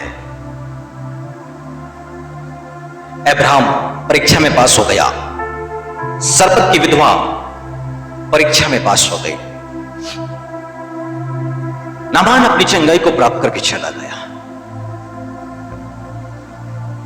अब अवसर हमारे पास में है, और बाइबल कहती है अवसर को बहुमूल्य समझो, अवसर को बहुमूल्य समझो। मुझे नहीं मालूम आपके पास में व्यक्तिगत क्या प्रॉब्लम है, पर परमेश्वर यीशु मसीह ने आपको यह अवसर दे दिया कि अपने आप को उसको समर्पित कर दें, विश्वास पर बढ़ने के लिए, आज्ञाकारिता में बढ़ने के लिए। इसी को धीरज बोला गया। उन चिंताओं को, परेशानियों को एक तरफ में रख दे, आपका ध्यान सिर्फ यीशु मसीह की तरफ हो कि तू हमें विश्वास पर और आज्ञाकारिता में आगे बढ़ा दे। और देखिए, अंत का समय है, आपके परखे जाने का समय।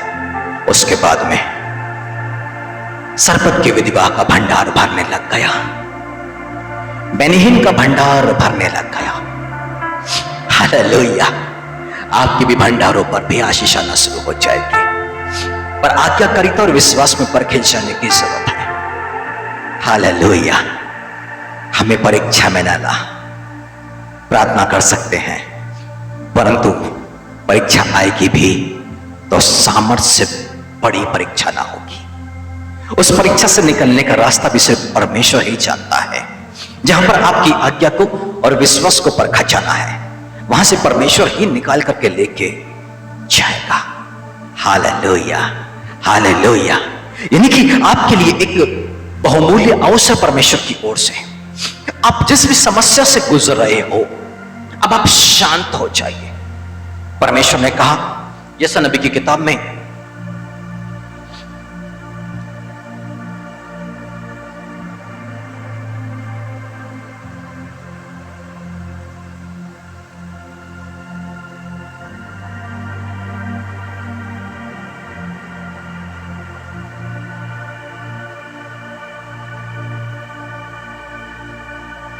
यशायाह नबी 30 उसका 15,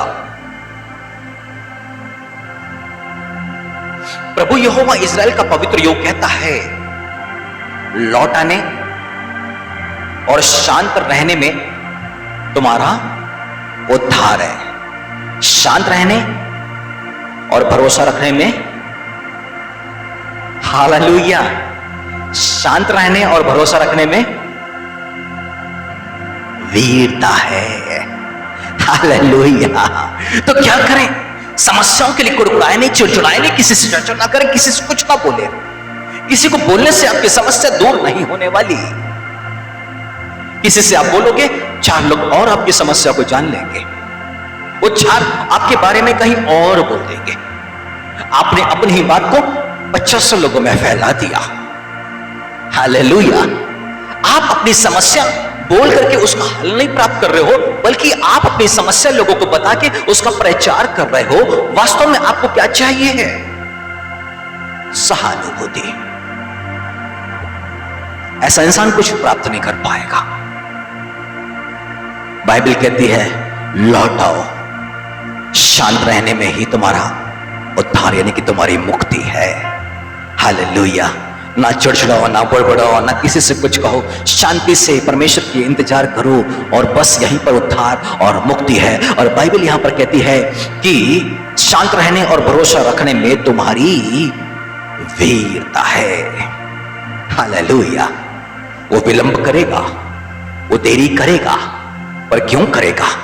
वो आपकी दृष्टि में ऊंचा उठना चाहता है, वो आपकी दृष्टि में महान बनना चाहता है, वो व्यक्तिगत रूप से आप पर अपने आप को प्रकट करना चाहता है। लिखा है यहां पर 18वीं आयत में, तो भी यहोवा इसलिए विलंब करता है, तो भी यहोवा इसलिए देरी करता है, विलंब करता है कि तुम पर अनुग्रह करे, और इसलिए ऊंचा उठेगा कि तुम पर दया करे, क्योंकि यहोवा न्यायी परमेश्वर है। क्या ही धन्य है वे जो उस पर आशा लगाए रहते हैं। वो विलंब करेगा, वो देरी करेगा, वो ऊंचा उठेगा। किस लिए ऊंचा उठेगा? दया करने के लिए, अनुग्रह को करने के लिए। हालेलुया। जब संसार की सारी बातों से बिल्कुल मन हट जाएगा और बिल्कुल आज्ञाकारिता और विश्वास में, क्योंकि दुख तकलीफ से धीरज उत्पन्न होता है, बस परमेश्वर वहां पर काम कर रहा है। और विलंब हो रहा है तो इसलिए हो रहा है कि जब एक व्यक्ति ईमानदार होकर निकलेगा विश्वास में और आज्ञाकारिता में, तब परमेश्वर उस पर दया करेगा और उसका उद्धार यानी कि वो समस्या से उसको आजाद कर देगा। हालेलुया। पर जब तक एक मनुष्य विश्वास और आज्ञाकारिता में यानी कि धीरज में आके खड़ा नहीं होता है, तब तक वो परमेश्वर के आश्चर्य कर्म को अपने जीवन पर देख नहीं सकता है। और इसलिए बाइबल कहती है, अवसर को बहुमूल्य समझो कि एक अवसर हमें दिया गया है, हमें ईमानदार बनने के लिए विश्वास में और आज्ञाकारिता में, क्योंकि यीशु मसीह ने दुख उठा कर आज्ञा माननी सीखी। जब उसने दुख उठा करके आज्ञा माननी सीखी है तो उसका अनुसरण करने वालों को भी उसका अनुसरण करना होगा, यानी कि आज्ञा मानना सीखना होगा। तो वहां पर दुख उठाना ही पड़ेगा। सोचो बेनिहीन के लिए कितना बड़ा दुख, एक अंतिम डॉलर, एक लास्ट डॉलर उसकी जेब में पड़ा है और पवित्र आत्मा बोलता है अभी इसको भेंट की थाली में डाल। हालेलुया।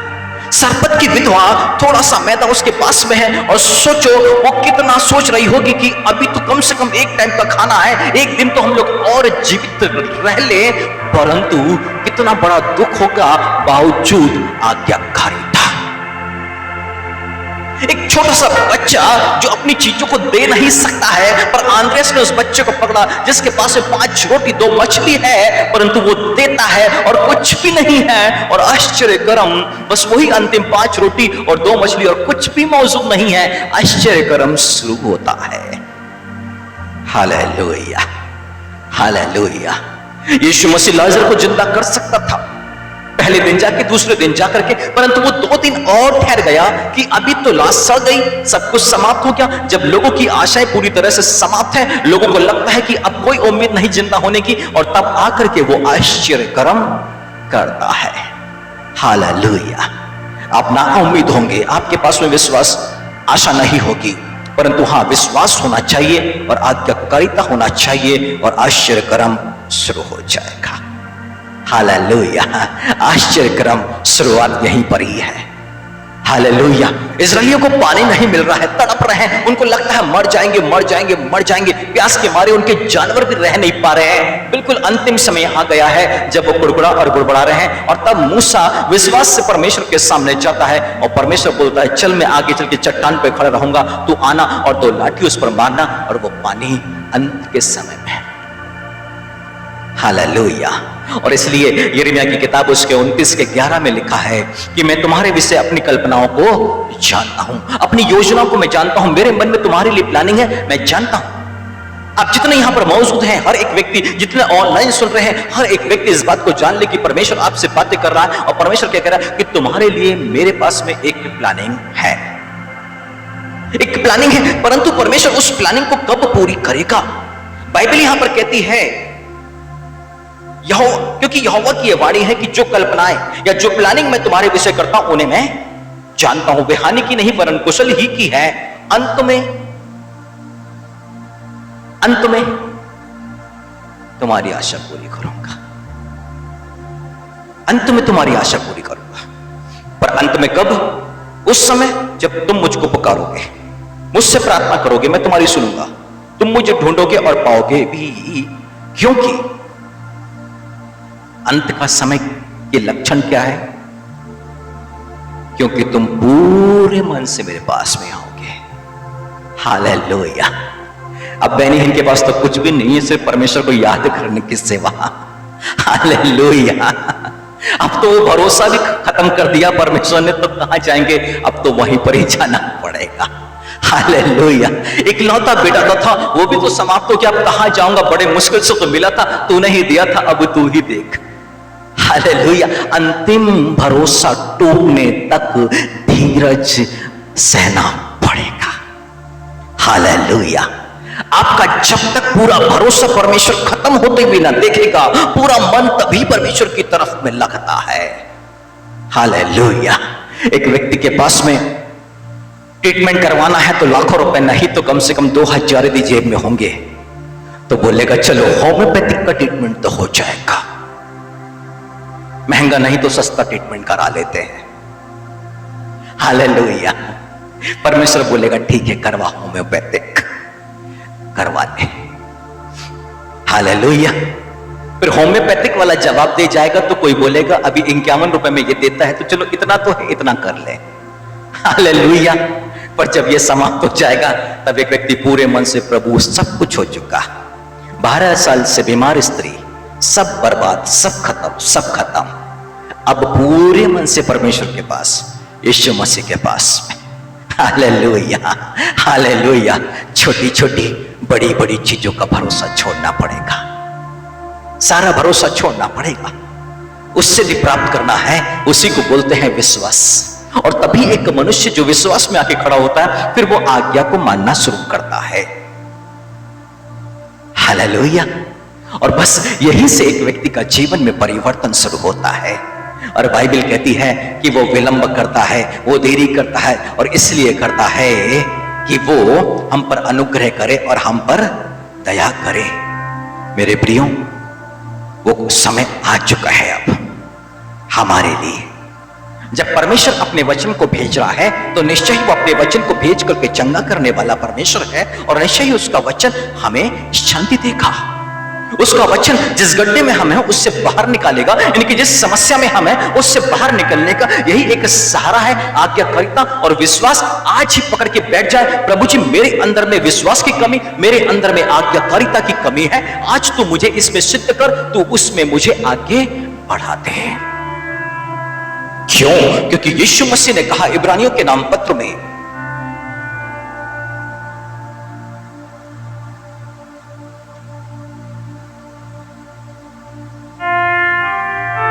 का 9-8 से लेते हैं, पुत्र होने पर भी उसने दुख उठा उठाकर आज्ञा माननी सीखी और सिद्ध बनकर अपने सब आज्ञा मानने वालों के लिए सदाकाल के उद्धार का कारण हो गया। किसका उद्धार है, किसकी मुक्ति है यीशु मसीह के पास में? उसकी आज्ञा मानने वालों के लिए। हालेलुया।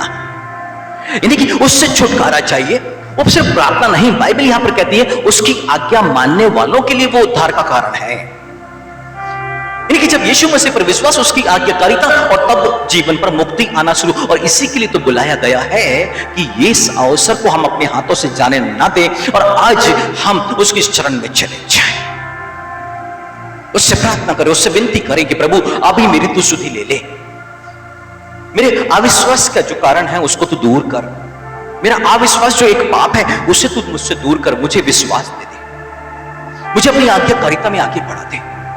तब वो आपके अंदर में वो परमेश्वर जो उसको अच्छा लगता है यीशु मसीह के द्वारा आप में वो उत्पन्न करना शुरू करेगा। Hallelujah, hallelujah. तो आइए हम अपने स्थानों पर खड़े हो जाएं।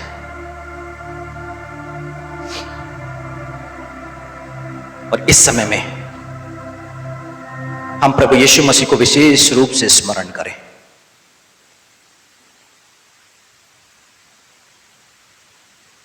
उसकी मौजूदगी में चलें।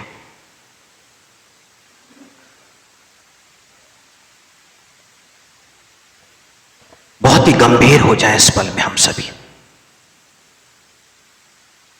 ना जाने वो किसको आज स्पर्श करे, न जाने किसके जीवन पर वो अद्भुत काम करे।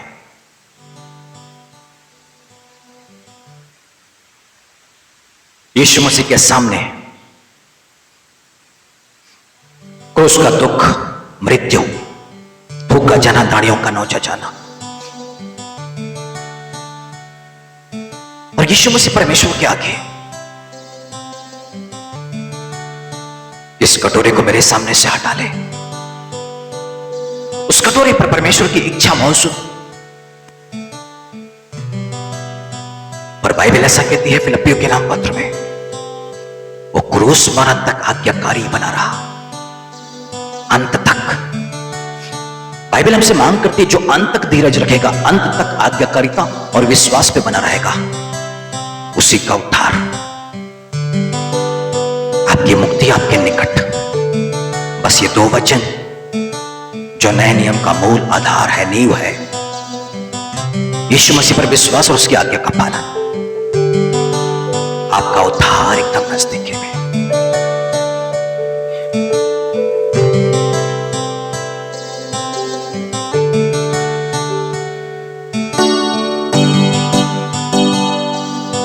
हालेलुया।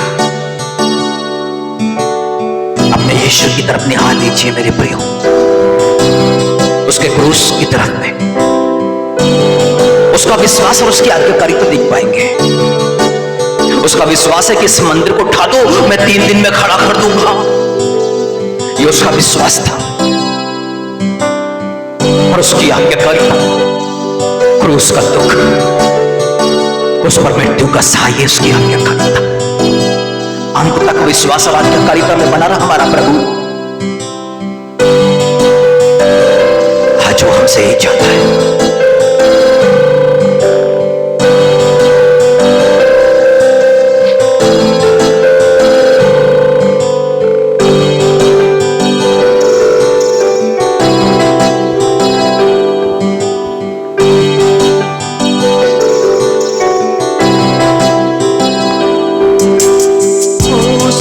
तो ये प्याला मुझसे टल जाए, हो सके तो ये प्याला मुझसे टल जाए।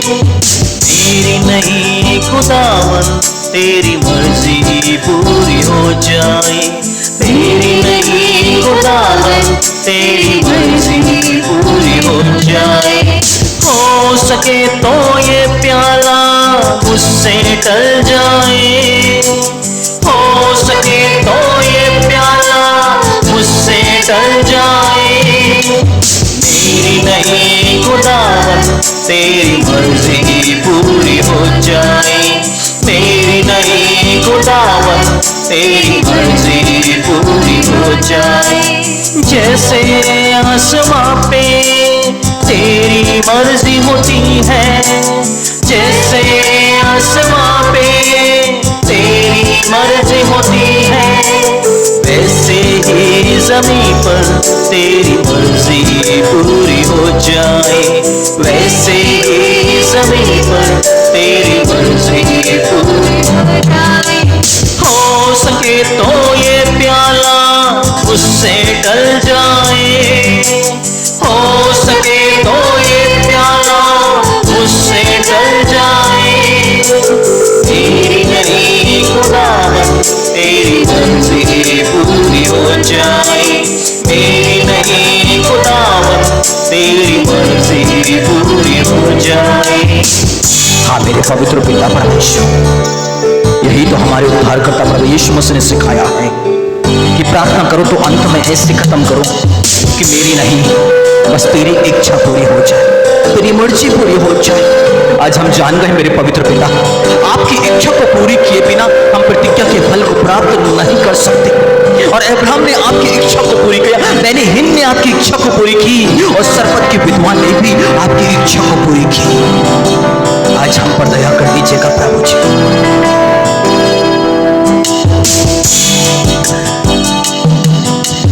मौत को भी मात देकर तेरी राह चुनी, हर मुश्किल को गले लगाकर तेरी बात सुनी।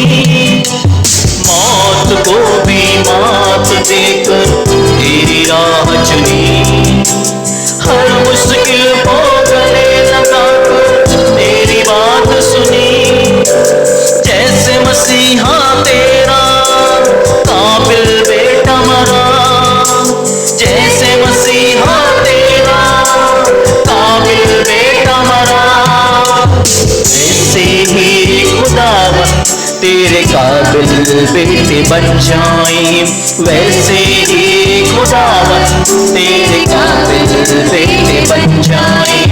हो सके तो ये प्याला मुझसे टल जाए, हो सके तो ये प्याला मुझसे टल जाए।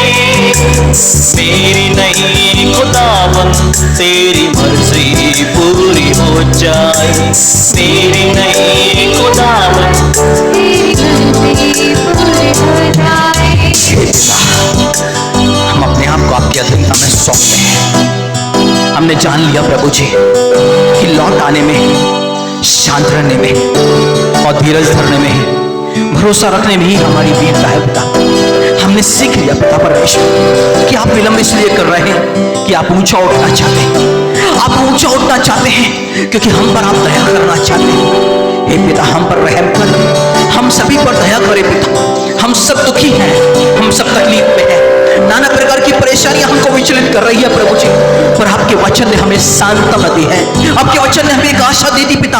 हम धन्यवाद करते हैं आज यीशु मसीह नाज़री के नाम से जो हमारे बीच में मौजूद है।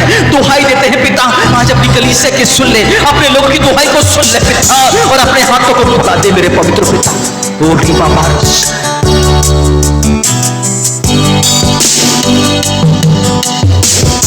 दुआ सुनकर भी वो देता रहा दुआ, जिसने उसकी जान ली उनको भी माफ किया। दुआ सुनकर भी वो देता रहा दुआ, जिसने उसकी जान ली उनको भी माफ किया। जैसे मसीहा तेरा काबिल बेटा मरा, जैसे मसीहा तेरा काबिल बेटा मरा, वैसे ही खुदावन तेरे काबिल बेटे बन जाए, वैसे ही खुदावन तेरे काबिल बेटे बन जाए।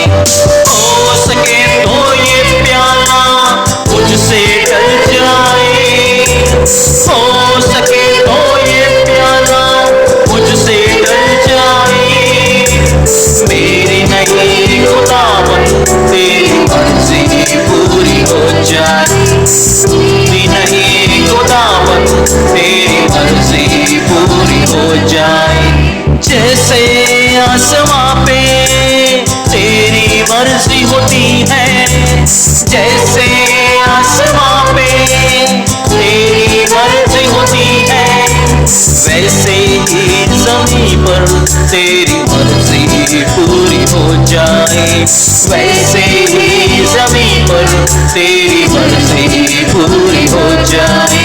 हो सके तो ये प्याला मुझसे टल जाए, हो सके तो ये प्याला मुझसे टल जाए, मेरी नहीं खुदावन तेरी मर्जी पूरी हो जाए, मेरी नहीं खुदावन तेरी मर्जी पूरी हो जाए, मेरी नहीं खुदावन तेरी मर्जी पूरी हो जाए, मेरी नहीं खुदावन तेरी मर्जी पूरी हो जाए।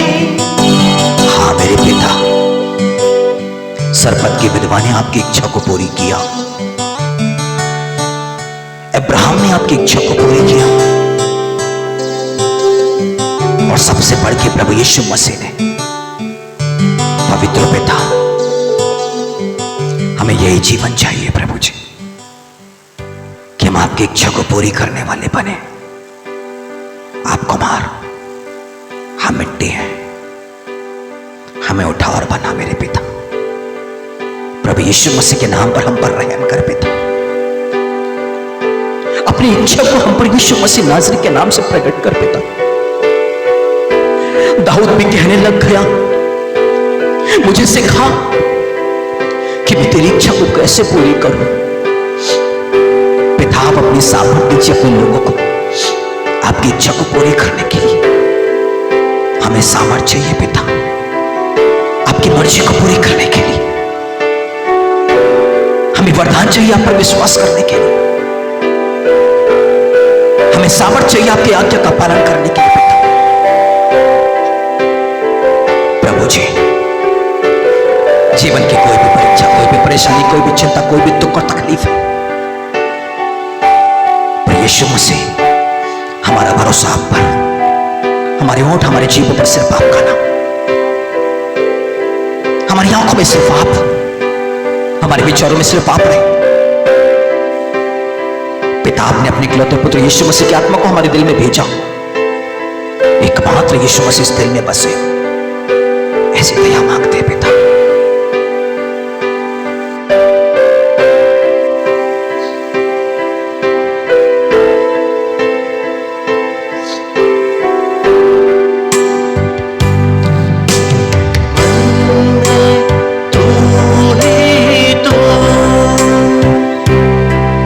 मेरी नजर में तू ही तू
मेरा ये विजन यीशु मसीह, मेरा दर्शन सिर्फ आप ही है प्रभु जी।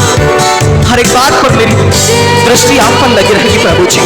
हर एक बात के लिए भरोसे के रूप में मैं आपको देखूंगा प्रभु जी। हर एक ढाल के लिए यीशु मसीह सिर्फ आप मौजूद हो प्रभु जी।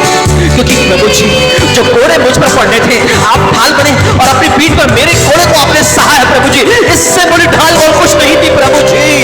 ओ धन्यवाद देता हूं प्रभु जी, धन्यवाद देता हूं प्रभु जी। जब आपने प्रभु जी ढाल बनके मेरी मृत्यु को अपने पर में ले लिया तो ये समस्याओं से क्यों ना आजाद करेंगे। और इसलिए मैं अपनी दृष्टि को आपकी तरफ उठाता हूं यीशु। ओ यीशु मुझ पर अनुग्रह कर, मुझ पर दया कर। मेरे विचारों में तू और ऊंचा उठ प्रभु जी, मेरे सम्मुख में तू और ऊंचा उठे। ओ हालेलुया, तेरा नाम और ऊंचा उठे प्रभु जी। ओ हालेलुया हालेलुया, ओ रिबेबेशे हालेलुया हालेलुया। पुकार ले अपनी आजादी के लिए, पुकार ले अपनी आजादी के लिए, पुकार ले। Hallelujah hallelujah.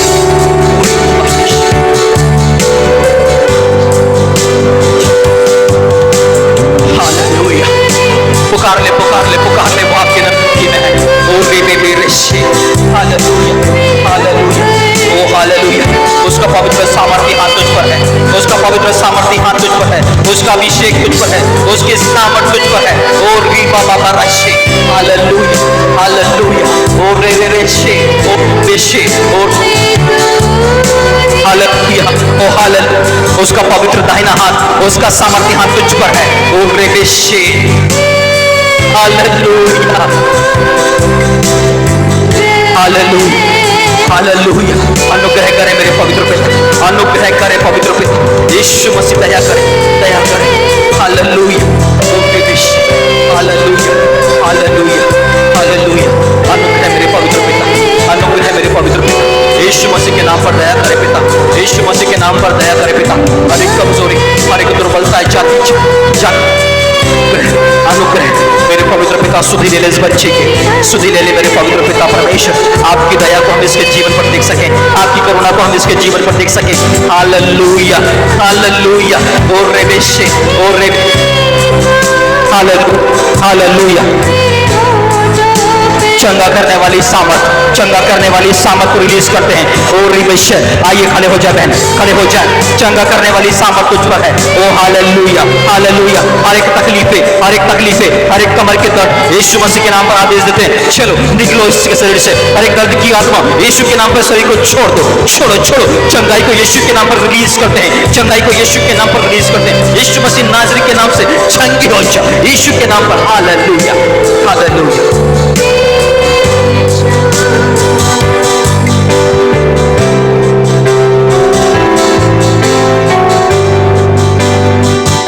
हालेलुया।